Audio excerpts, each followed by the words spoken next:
Director Dingdong Dantes is back. Nagbalik sa Director's Chair si Kapuso Primetime King para sa mga huling araw ng top-rating primetime series na Royal Blood.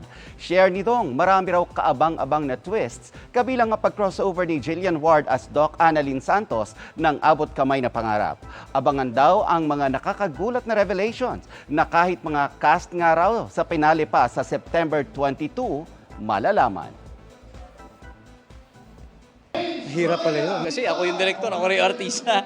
Pero hindi, dahil sa pagmamahal ko sa show, mahal na mahal ko yung lahat gagawin ko para sa show na to. Mga kapuso, maging updated sa showbiz happenings anumang oras. Mag-subscribe sa GMA Integrated News sa YouTube. Para sa mga kapuso abroad, bisitahin ang GMA Pinoy TV at www.gmanews.tv.